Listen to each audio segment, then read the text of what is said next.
The World Bank has halted most of its development projects in Somalia, citing a lack of faith in the newly installed Auditor General as the primary reason for their action. This move has raised concerns about the future of ongoing development initiatives in the country, which is recovering from decades of civil war which left the country's infrastructures destroyed. Public officials are accountable for public funds, whether they come from donors or whether they are raised by tax. So it's important that citizens can see that the use of those funds is both transparent, we know what's happening, and that officials are accountable for the use of those funds. That makes for good financial governance. The newly appointed Auditor General of Somalia, Abdijaliil, a former local radio journalist, has faced criticism regarding his alleged lack of experience and skills in the field of auditing and corruption concerns raised by the Somalia donors. Since his appointment, questions have been raised by officials and international financial institutions about Abdijaliil's qualifications, and his performance has come under scrutiny. These concerns have alarmed Somali authorities, who fear that his appointment and retention of Abdijaliil as Auditor General could have detrimental effects on the government's credibility and create misperceptions among international donors. Their worry is that this situation could ultimately jeopardize the collaboration with the International Monetary Fund and the World Bank.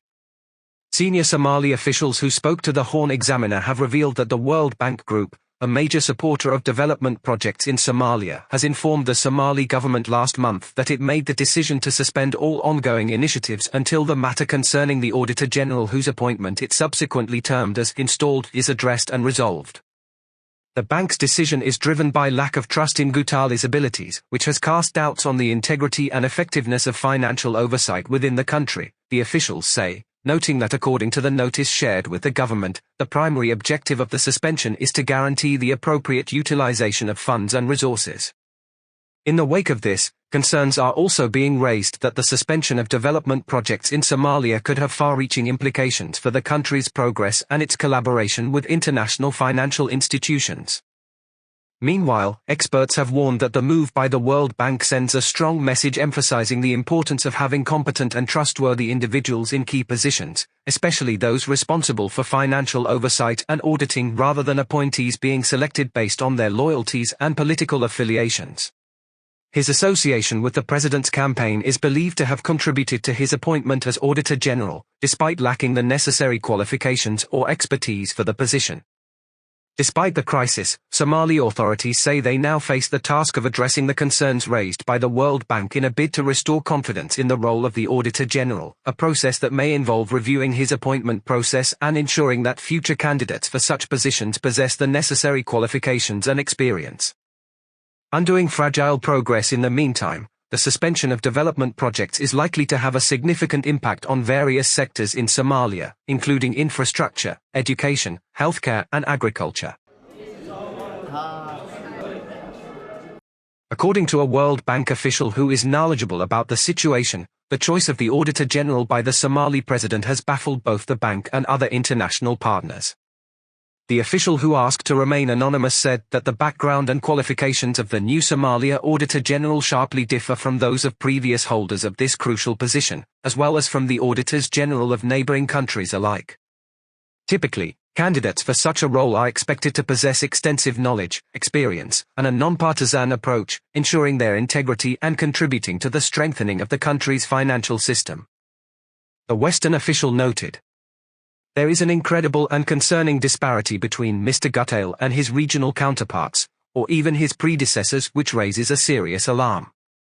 The dispute involving the Auditor General is a significant blow to President Mohammed, spelling additional troubles that may affect Somalia's standing with international donors who have been supporting the country's efforts in earning the much-needed debt relief."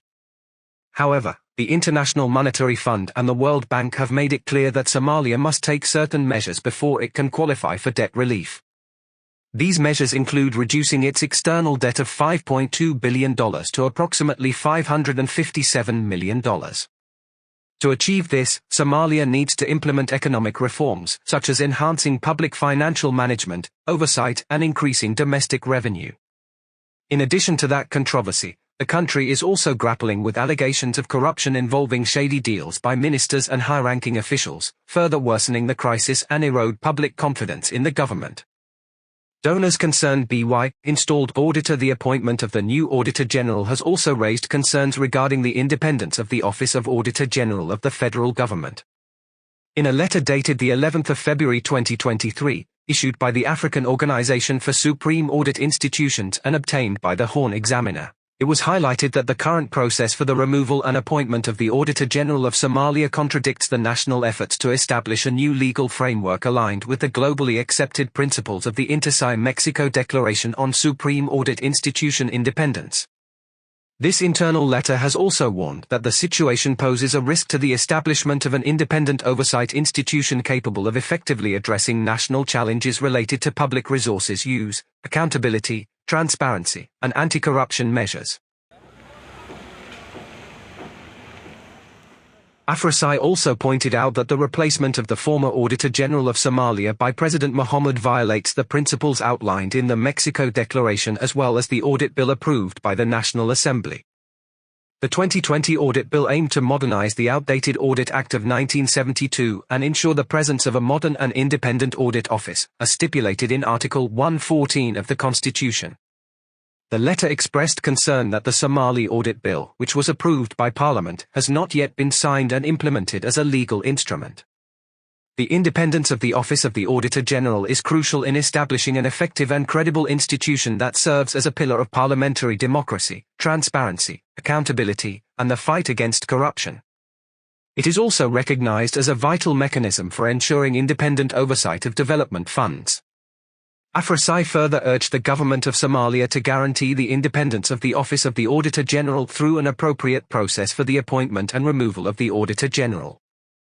This would demonstrate the government's commitment to accountability and showcase decisive action in reforming public financial management for the benefit of its citizens. Afrasai has however retracted its initial statement and has instead sent congratulations to the new Somali Auditor General in a letter dated the 22nd of February 2023. Mr. Gutail has since received an invitation to attend the Afrasai Governing Board meeting from 8 to the 11th of May in Accra, Ghana, as per their letter. World Bank warning: there has been no public statement by the World Bank regarding this matter. The Horn Examiner's attempts to contact the bank's officials were unsuccessful. However, in an internal memo sent to the Ministry of Finance, the World Bank officially expressed concerns over the matter and raised it with the Somali government, saying it remained concerned about the continued delay to ensure enactment of the 2020 Act of the Office of the Auditor General of Somalia. We understand that the bill was passed by both houses of Parliament but is yet to be signed into law by the President, the bank said in a letter dated the 3rd of March 2023, addressed to the Minister of Finance Dr. Elmina. The World Bank also expressed concerns over the manner through which the President appointed the Auditor General, terming it installed amid questions over its legality. In addition, we understand that a new Auditor General has been appointed and installed, before a modern legal framework governing such appointments was enacted, the letter noted. In this context, we would like to highlight the following risks to our specific financial and technical engagements, which require an independent and capable supreme audit institution, the bank warned. In light of the concerns that resulted in challenges faced by the Somali government in revenue collections, the World Bank has since taken action by suspending its International Finance Corporation projects in the country that focused on economic development and private sector growth. However, in the face of the crisis, the Ministry of Finance has raised tariffs on the imports to cover basic salaries. This stands in stark contrast to the progress made by Somalia under the previous administration, which in turn received $9 million in budget support from the World Bank, thanks to the effective financial management mechanisms it had implemented. Consequently, the bank's decision to increase the current budget support to $14 million, making a $5 million increase, is viewed by Somalia's international partners and experts as a significant blow in efforts to improve the country's financial management system, an essential requirement for the debt relief.